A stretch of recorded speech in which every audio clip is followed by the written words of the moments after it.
అందరికీ ప్రభు అయిన యేసుక్రీస్తు నామములో వందనాలు శుభాలు తెలియజేసుకుంటున్నాను. ఈ ఈ సందేశం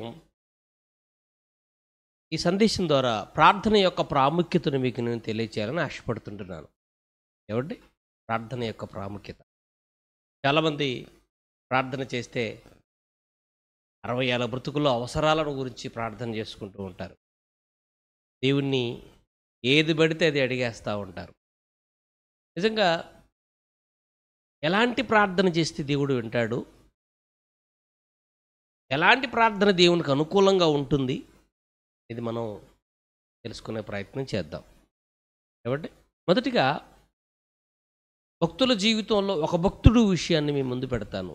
ఆయనే మోషే గారు. ఆయన ఎలా ప్రార్థన చేశాడో కీర్తన గ్రంథం 90వ అధ్యాయం 12వ వచనంలో ఉంటుందండి. జ్ఞాన హృదయమును దయచేయము అని ప్రార్థిస్తాడు. మంచి ప్రార్థన చేస్తున్నాడు. జ్ఞాన హృదయమును దయచేయము తండ్రి అని ప్రార్థన చేస్తున్నాడు. నిజంగా ఇలాంటి ప్రార్థన ఎవరు చేశారంటే చెప్పండి. ఇలాంటి ప్రార్థన ఎవరు చేశారు? సహజంగా ప్రార్థన చేస్తే ఏమండి, ఉద్యోగాల కోసం, వ్యాపారాల కోసం, ఈ బ్రతుకుల అవసరాల కోసం చేస్తారు. కానీ మంచి హృదయం, జ్ఞాన హృదయం కావాలని ప్రార్థన చేసిన భక్తుడు ఎవరు చెప్పండి? మోషే గారిని చూస్తున్నామండి.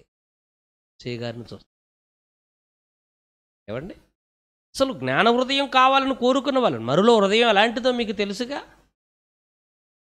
నరుడు హృదయం బాల్యం నుంచి చెడిపోయింది. హృదయం అన్నిటికంటే మోసకరమైనది, అది ఘోరమైన వ్యాధి గలది అన్నాడు దేవుడు. హృదయం బాల్యం నుంచి చెడిపోవటం జబ్బు చేసిన దీనికి. అలాంటి హృదయం ఉన్నటువంటి మానవ లోకంలో నాకు జ్ఞాన హృదయం కావాలని మోషే గారు ప్రార్థన చేస్తున్నాడు అంటే ఎంత మంచి ప్రార్థన అండి. ఇలాంటి ప్రార్థన మనం ఎప్పుడైనా చేసేవాడి? ఇలాంటి ప్రార్థన మనం ఎప్పుడైనా చేసేవాడి? ఇదే ప్రార్థన జ్ఞాని అయిన సొలొమోను కూడా చేస్తున్నాడండి. రాజుల మొదటి గ్రంథంలో జ్ఞాని అయిన సొలొమోను గారు కూడా ఏమని ప్రార్థిస్తున్నాడో ఒక్కసారి మొదటి గ్రంథము 3వ అధ్యాయాన్ని మనం చూస్తుంటే అర్థమవుతుందండి. 3వ అధ్యాయము, ఇంత గొప్పదైన నీ జనమునకు న్యాయం తీర్చగలవాడు ఎవడు? కాబట్టి నేను మంచి చెడులను ఎరుగునట్లు, నీ జనములకు న్యాయము తీర్చునట్లు నీ దాసుడనే నాకు వివేకము గల హృదయమును దయచేయుము అన్నాడు. చూడండి, మోసే చేసినట్లే సొలొమోను కూడా ప్రార్థిస్తున్నాడు. ప్రియుల, మోసే చేసిన ప్రార్థనే సొలొమోను కూడా చేస్తున్నాడు. చూడండి, జ్ఞాన హృదయమును దయచేయము, వివేకము గల హృదయమును దయచేయము, మంచి చెడులు ఎరుగునట్లు వివేకము గల హృదయమును నాకు దయచేయము అని అనగానే దేవుడు కానీ ఏమనిపించిందో చూడండి. సొలొమోను చేసిన ఈ మనవి దేవునికి అనుకూలమాయను గనుక. అన్ని ప్రార్థనలు దేవుడికి అనుకూలంగా ఉండవండి. అన్ని ప్రార్థనలు దేవుని సన్నిధికి చేరవండి. చాలామంది ప్రార్థన చేస్తారు, ఏది పడితే అది చేస్తారు. ఎందుకు చేస్తారో కూడా తెలియదు, ఏం చెయ్యాలో కూడా తెలియదు, ఏం అడగాలో కూడా తెలియదు, దేవునికి ఏది అనుకూలమైన ప్రార్థనో కూడా తెలియదు. అలాంటి ప్రార్థన దేవునికి అనుకూలమైనదండి. బంగారం కావాలని, వెండి కావాలని, శత్రువుల ప్రాణాలు కావాలని, ఆరోగ్యం కావాలని, ఆయుష్ను కావాలని అడగక, వాటికంటే ప్రాముఖ్యమైనది వివేకముల హృదయము మంచి చెడులు ఎరుగునట్లుగా అని ప్రార్థన చేశాడు. అది అనుకూలంగా అనిపించింది ప్రార్థన. ఇచ్చేసాడండి.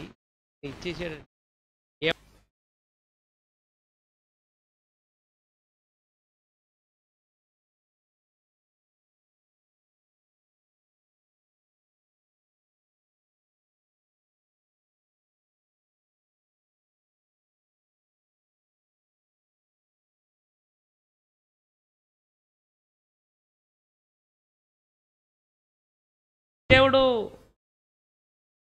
మోసే కంటే ఎక్కువగా బుద్ధి జ్ఞానాలు ఇచ్చేసాడటండి.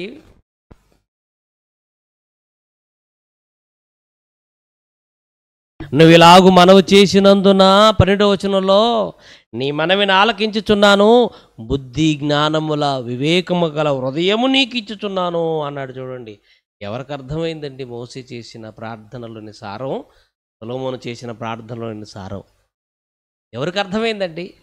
నీ జనములకు మంచి చెడులు ఎరుగునట్లు వివేకము గల హృదయం దయచేయమని ప్రార్థన చేస్తే దేవుడు అంగీకరించి నీకు బుద్ధి జ్ఞానముల వివేకము గల హృదయాన్ని నీకు ఇచ్చుచున్నాను.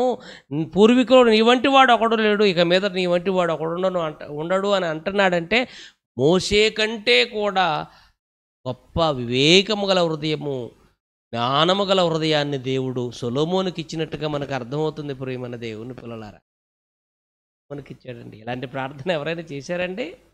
ఇలాంటి ప్రార్థన మీరు ఎప్పుడైనా చేశారా? చేశారండి? నిజంగా దేవుడు అడగమన్నాడండి. మత్తయి సువార్తలో అడుగుడు మీకు ఇవ్వబడును అన్నాడండి. ఏమడగాలి? ఏమడగాలి? ఏం అడగాలో తెలియక ఏది పడితే అది అడిగేస్తున్నారండి. ఇదండి దేవుణ్ణి అడగవలసింది.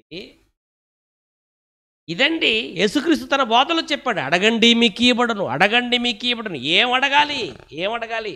యాకోబు గారు చెప్తున్నాడండి 1వ అధ్యాయం 5వ వచనంలో, మీలో ఎవనికైనను జ్ఞానము కుదువుగా ఉంటే అతడు దేవుణ్ణి అడగవలెను. జ్ఞానం కావాలి తండ్రి అని ఎప్పుడైనా దేవుణ్ణి అడిగారా? వివేకం కావాలి తండ్రి అని దేవుణ్ణి ఎప్పుడైనా అడిగారా? మంచి బుద్ధి కావాలని తండ్రి అని ఎప్పుడైనా దేవుణ్ణి అడిగారా? బంగారం కావాలని, వెండి కావాలని అడుగుతున్నారా? దేవుని యొద్ద నుంచి పొందవలసింది అదే. బుద్ధి జ్ఞానముల సర్వసంపదలు దేవుడు యేసుక్రీస్తునందు గుప్తమై ఉన్నాయి అవన్నీ కూడా. జ్ఞానం అంటేనే ఆయన, బుద్ధి అంటేనే ఆయన, వివేకం అంటేనే ఆయన. ఆయనలో ఉన్నవి మనకు కావాలని దేవుణ్ణి అడగాలని ప్రియమైన దేవుని పిల్లలారా, ఆలోచించండి. అడగాలండి. అడగమంటే ఏమడుగుతున్నారు? జ్ఞానం అడగట్లే. అదే యాకోబు రాసిన పత్రిక 4వ అధ్యాయం 3వ వచనంలో రాయబడింది. ఏమడుగుతున్నారు ప్రజలంటే?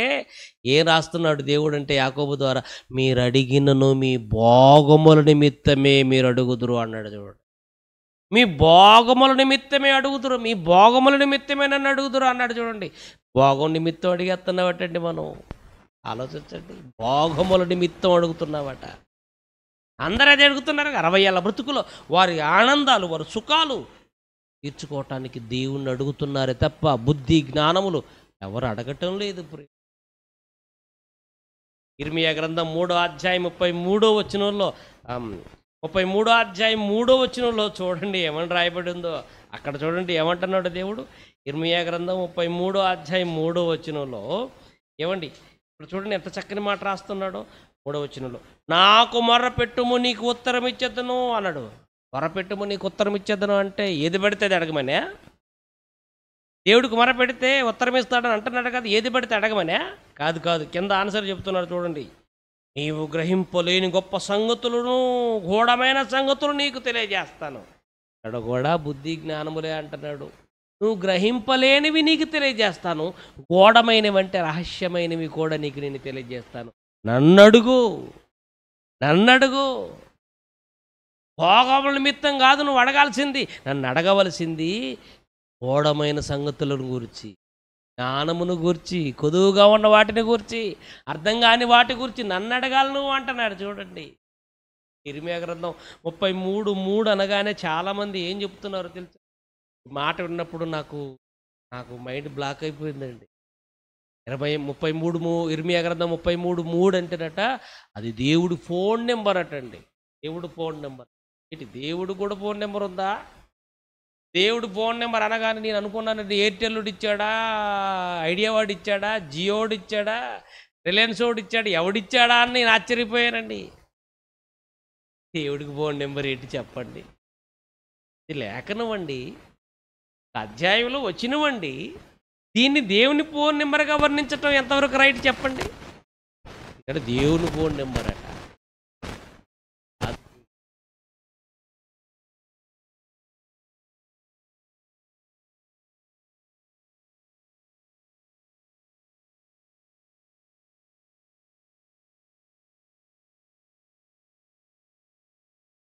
ఎన్ని అడగ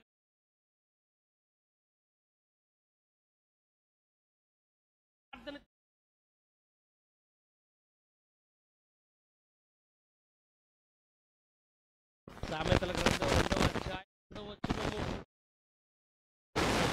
తెలివికై నాకు నీవు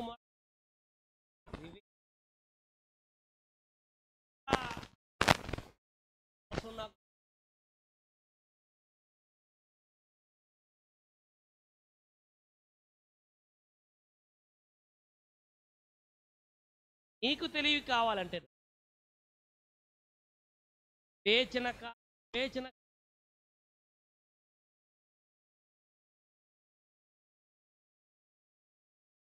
కాలి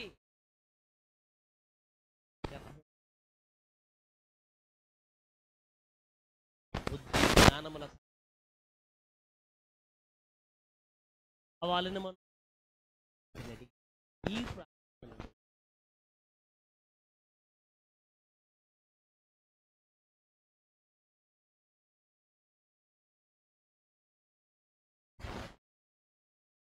మిమ్మల్ని మీరు కాదు దేవుడు ఇలాంటి ప్రార్థన చేసి దేవుణ్ణి అడగాలి.